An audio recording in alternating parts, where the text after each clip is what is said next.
जय जिनेन्द्र। नमः श्रीवर्धमानाय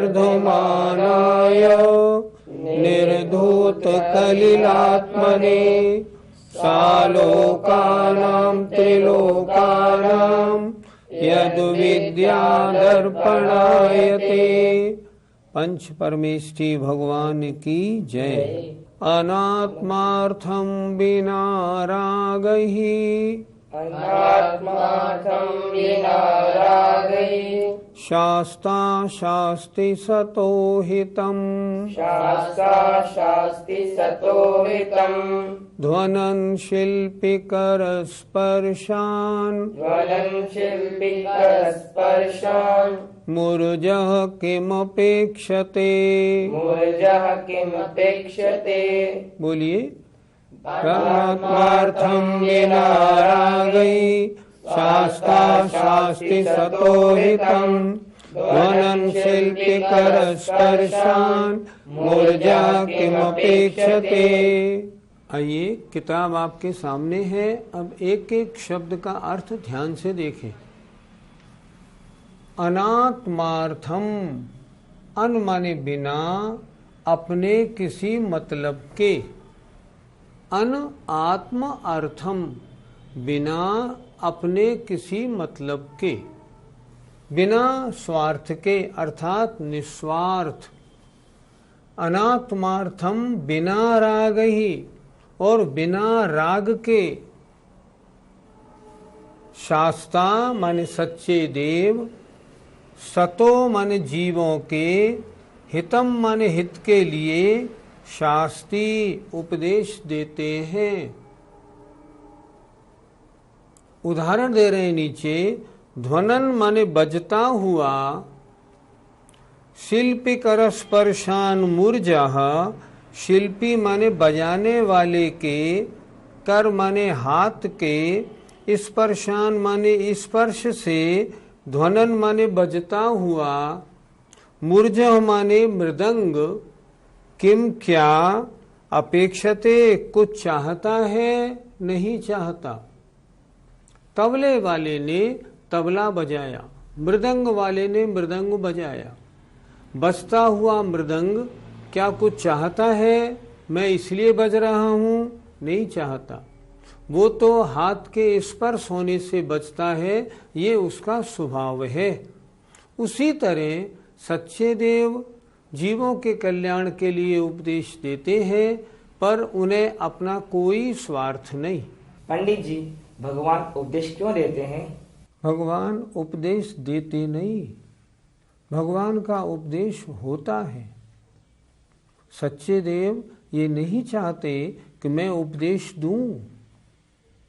लेकिन आपने एक स्तुति जानते हैं आप सब, सकल गे गायक, उसमें एक पंक्ति आती है, भविभागन वच जोगे वशाय, तुम धुनि वह सुनि विभ्रम नशाय। भविभागन भव्य जीवों के भाग्य से, वच जोगे वशाय वचन योग के वश से। भगवान आपकी तुम धुनि वह, आपकी ध्वनि मन दिव्य ध्वनि होती है, जिसको सुन करके मिथ्यात्व नष्ट होता है। तो भगवान उपदेश देते नहीं, भव्य जीवों के भाग्य से। और उन्होंने जब पहले 16 कारण भावनाएं भाई थी, तब उसके साथ में एक अपना विचार भी रखा था। उनके मन में भावना भी थी कि विश्व के जीवों का मैं कल्याण करूं, ऐसा भाव था। तो उस भाव होने के कारण अब जब वो केवली अवस्था को प्राप्त हो गए हैं, तब तीर्थंकर नाम कर्म के उदय होने के कारण उनका उपदेश स्वयमेव होता है। वो देते नहीं, उनकी इच्छा भी नहीं होती, लेकिन फिर भी उपदेश होता है। और उस उपदेश को सुन के बहुत सारे भव्य जीव अपने मिथ्यात्व को छोड़ के सम्यक्त्व को प्राप्त करते हैं। पंडित जी, भगवान की कोई इच्छा क्यों नहीं होती? जब किसी चीज की कमी होती है, तब उस वस्तु की इच्छा होती है।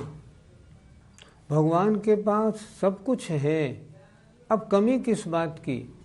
तीनों लोकों के 100 इंद्र नमस्कार कर रहे हैं, समव शरण जैसी सर्वोत्कृष्ट विभूति सब कुछ हो गया और फिर भी किसी की इच्छा नहीं है। ये सब तो स्वयमेव जो महान पुण्य कमाया तीर्थंकर प्रकृति नाम कर्म था उसके कारण ये सब हुए। अब इच्छा किसकी करें? इच्छा होना दुख का काम है। इच्छा होती है मोहनी कर्म के उदय से, और मोहनी कर्म जब नष्ट हो गया तो इच्छा कैसी। इसलिए केवली भगवान या सच्चे देव को उपदेश देते समय कोई इच्छा नहीं होती। जब तक इच्छा नहीं होती तब तक कोई कार्य नहीं होता, तो फिर समोशरण में क्यों बैठे, उपदेश क्यों दिया? आपने हमारी बात ध्यान से नहीं सुनी। उन्होंने उपदेश दिया नहीं, उनका उपदेश स्वयमेव हुआ। मैं पूछता हूँ, बादल अपने आप बरसते हैं या बादलों की कुछ इच्छा होती है? वैसा वातावरण बन जाता है तो बादल बन जाते हैं और बादल बरस जाते हैं। इच्छा किसी की नहीं होती। उसी तरह भव्य जीवों के भाग्य से और तीर्थंकर नाम कर्म का जो उदय हुआ उसके कारण अरहंत भगवान की तीर्थंकर प्रभु का उपदेश स्वयमेव होता है। वो देते नहीं। इच्छा होती और देते तो इच्छा में दुख होता। मैंने पहले बताया ना, उन्हें कोई इच्छा नहीं है इसलिए वो देते नहीं है। उनकी दिव्य ध्वनि होती है। वो बैठते नहीं समव शरण में। वो ये नहीं सोचते कि आज अभी जयपुर में समव शरण है, अब अजमेर में लगाऊंगा, ऐसा नहीं सोचते। जहाँ के भव्य जीवों का भाग्य तीव्र होता है वहाँ स्वयमेव वे उठते हैं और उसी ओर उनका बिहार हो जाता है। आचार्यों ने लिखा है तीर्थंकर भगवान की जितनी भी क्रियाएं हैं सारी औदयिकी होती हैं, कर्म उदय से होने वाली हैं। उनमें उनका अपना इंटेंशन बिल्कुल भी नहीं होता। पंडित जी, एक तीर्थंकर भगवान का कम से कम कितने समय तक उपदेश होता ही है? कोई भी तीर्थंकर भगवान हो, उन्हें कम से कम पृथक वर्ष तक, पृथक माने 3 से 9 के बीच की कोई संख्या, इतने वर्ष तक तो उनकी दिव्य ध्वनि खिरती ही खिरती है। ऐसा कभी नहीं हो सकता जो तीर्थंकर भगवान को केवल ज्ञान हो और अंतर्मुहूर्त में मोक्ष हो जाए, ऐसा नहीं होता। जितने तीर्थंकर होते हैं उनकी कम से कम एक पृथक वर्ष तक या अधिक से अधिक 8 वर्ष अंतर्मुहूर्त कम 1 कोटि पूर्व तक उनका उपदेश, उनकी दिव्य ध्वनि होती ही होती है। ऐसा नियम है। आप तो पज्ञमनुल्लंघ्य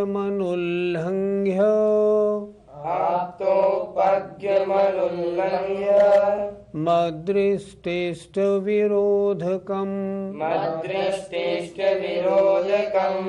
तत्वोपदेशकृत सार्वम् शास्त्रं का पथ घट्टनम्।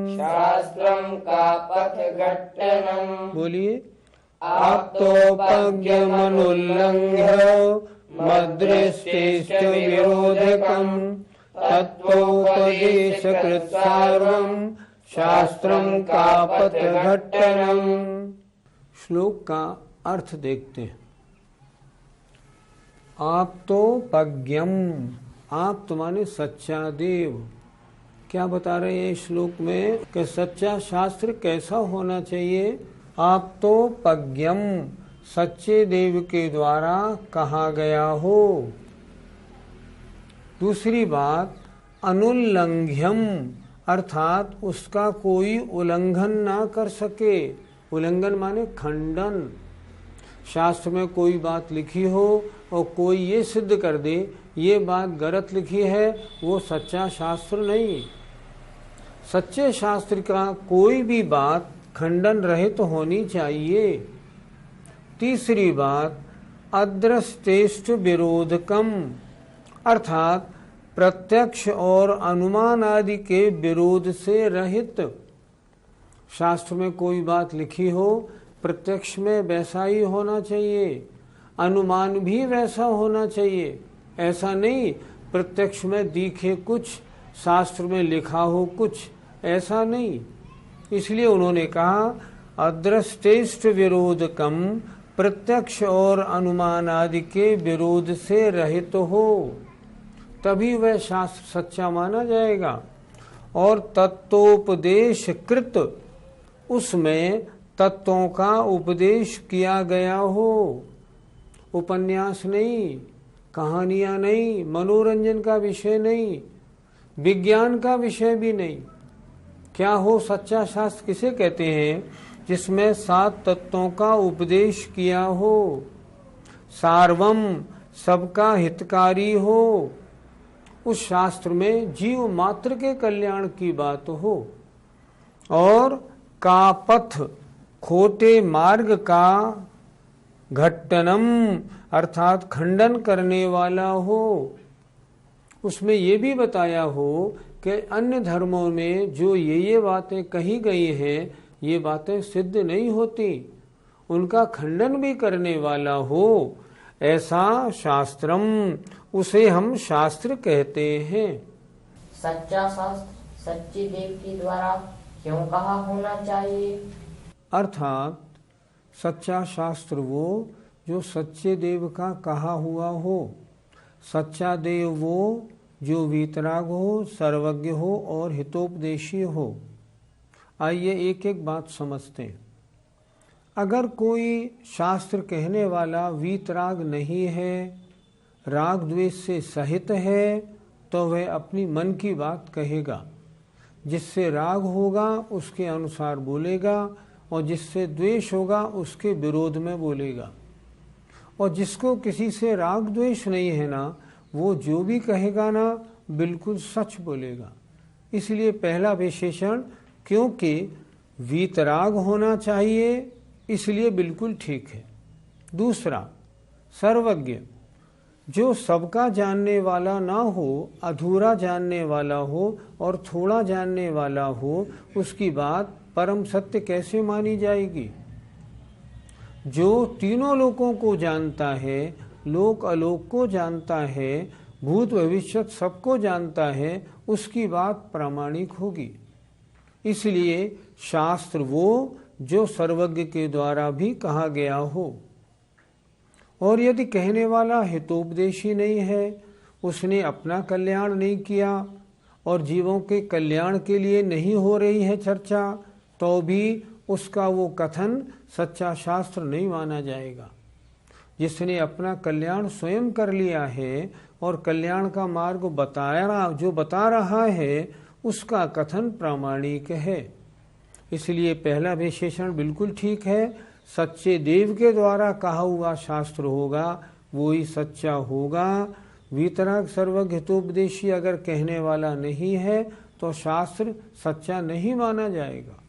पंडित जी, खंडन रहस्य से हमें क्या समझना चाहिए? उस शास्त्र में जो कुछ लिखा हो उसका कोई खंडन न कर दे। देखो, आपने इस शास्त्र में ऐसा लिखा है, ये तो बिल्कुल गलत, इस तर्क से ये बात कट जाती है, ये बात सिद्ध नहीं होती, इसलिए ये शास्त्र गलत हैं, ऐसा नहीं हो जाए।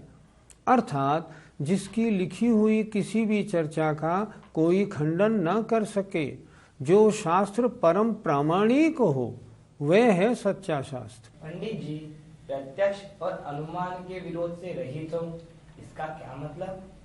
प्रत्यक्ष माने जो सामने दिख रहा है, या अनुमान से जैसा वस्तु का स्वरूप बैठ रहा है, वो उससे खंडित ना हो, उससे विरोध नहीं आए। उसमें जो शास्त्र में लिखा हो सामने वैसा ही दिखता हो, तब वो शास्त्र सच्चा शास्त्र है। पंडित जी, लेकिन सूर्य चंद्र के विषय में तो अपने शास्त्रों में प्रत्यक्ष विरोध हो रहा है। आपका कहना यह है कि विज्ञान कहता है सूर्य स्थिर है और पृथ्वी चंद्रमा घूमते, और हमारे शास्त्रों में लिखा है पृथ्वी स्थिर है और सूर्य चंद्रमा घूमते। दोनों बातों में तो अंतर आ गया, तो प्रत्यक्ष विरोध हुआ कि नहीं हुआ? और अगर प्रत्यक्ष से विरोध है तो हम अपने शास्त्रों को सच्चा शास्त्र कैसे माने? ठीक, आप जो बात कह रहे हैं ये बात बहुत से लोग सोचते हैं, पर मैं एक बात पूछता हूँ, क्या विज्ञान जो कुछ कहता है वह सत्य है क्या? नहीं, विज्ञान कहता है वह सत्य नहीं। विज्ञान आज जो कहता है ना, उसको 10 दिन बाद बदलता है, 1 महीने बाद फिर बदलता है, 2 महीने बाद फिर बदलता है। विज्ञान सत्य नहीं है। देखो परिभाषा, विज्ञान किसे कहते हैं? सत्य की खोज में किए गए प्रयासों का नाम विज्ञान है। इसलिए सत्य नहीं है विज्ञान। और आपको मालूम होना चाहिए, आज भी विश्व के 40% बड़े बड़े वैज्ञानिक ये मानते हैं कि वास्तव में पृथ्वी स्थिर है और सूर्य चंद्रमा घूमते हैं। तो फिर वो इस चीज को अप्लाई क्यों नहीं करते? क्योंकि अगर इस चीज को अप्लाई कर देंगे तो जितना विज्ञान का सारा महान कार्य संसार में फैला हुआ है, सारा का सारा गड़बड़ हो जाएगा। किसी ने आइंस्टीन से पूछा था, ये बताएं पृथ्वी घूमती है या सूर्य घूमता है? आइंस्टीन ने स्पष्ट उत्तर दिया था, सापेक्षतावाद का सिद्धांत है, या तो पृथ्वी घूमती है या सूर्य घूमता है, दोनों में से एक चीज घूमती है। प्रश्नकर्ता ने फिर पूछा, स्पष्ट बोलिए ना, इन दोनों में से कौन घूमता है? आइंस्टीन का उत्तर था, मैं स्पष्ट नहीं बता सकता, इतना ज्ञान मेरा नहीं, मैं तो इतना बता रहा हूं इन दोनों में एक घूमता है। तो आपने सूर्य को स्थिर क्यों माना? कि सूर्य को स्थिर मानने से मेरा कैलकुलेशन बढ़िया लगता है, इसलिए मैंने स्थिर माना है। वास्तव में इन दोनों में कौन स्थिर है और कौन घूम रहा है, ये मेरा ज्ञान नहीं बोलता। बोल ही नहीं सकते, क्यों? ये काम सर्वज्ञ का है, हमारा ज्ञान थोड़ा सा है, हम इस बारे में स्पष्ट कैसे बोलें? इसलिए आज तक के इतिहास में जैन शास्त्रों में जो बात लिखी है, किसी ने आज तक नहीं काटी। जैन शास्त्र हमेशा से बोलते थे पृथ्वी, जल, अग्नि, वायु और वनस्पति में जीव है। जब 1932 में जगदीश चंद्र बसु ने सिद्ध किया कि वनस्पति में जीव है, तब से विज्ञान ने मानना शुरू किया। उससे पहले विज्ञान वनस्पति में जीव ही नहीं मानता था। और हम तो ये कहते हैं, जैन शास्त्र ये कहते हैं, पृथ्वी, जल, अग्नि और वायु, इनमें भी जीव हैं। और आगे कभी ना कभी विज्ञान बोलने लगेगा। सुना था जापान के किसी वैज्ञानिक ने सिद्ध किया है कि पृथ्वी भी ऑक्सीजन लेती और छोड़ती है, इसका मतलब इसमें भी जीव है। अब जब वो चीज सामने आएगी तो मालूम पड़ेगी। वास्तव में जैन शास्त्रों के किसी सिद्धांत को आज तक किसी ने भी ना काटा है ना काटेगा। क्यों? आप तो पज्ञम, सच्चे देव के द्वारा कहे गए हैं, इसलिए प्रत्यक्ष और अनुमान से इसमें विरोध आ ही नहीं सकता। पंडित जी, जिस शास्त्र में 7 तत्वों का वर्णन हो उसे ही क्यों माने? हम सच्चा शास्त्र किसे कहें? जिसमें संसारी जीव को संसार से मोक्ष पहुंचाने का रास्ता बताया गया हो। और वो रास्ता कौन सा है? 7 तत्व 9 पदार्थों का जानना। अगर किसी शास्त्र में 7 तत्व 9 पदार्थों के बारे में चर्चा है, उसके बारे में अच्छा विश्लेषण है, उसका नाम सच्चा शास्त्र है। हम कोई एक विज्ञान की किताब उठा लें, सच्चा शास्त्र नहीं। हमने कॉमर्स की एक किताब उठा ली, ये सच्चा शास्त्र नहीं। क्यों? इनके पढ़ने से मोक्ष प्राप्त नहीं होगा। सच्चा शास्त्र वो है जो संसारी जीवों को मोक्ष जाने का मार्ग बताता है, और वो मोक्ष जाने का मार्ग 7 तत्व के उपदेश से ही है। किन कार्यों से आश्रय बंद होता है, किन कार्यों से संबंध निर्जरा होती है, मोक्ष क्या होता है, जब तक ये न बताएं तब तक मोक्ष प्राप्ति का मार्ग कैसे बनेगा? इसलिए बिल्कुल ठीक है, शास्त्र उसे कहते हैं जिसमें 7 तत्वों का उपदेश किया गया हो। पंडित जी, मिथ्या मार्गों का खंडन करने वाला, इससे क्या समझना चाहिए?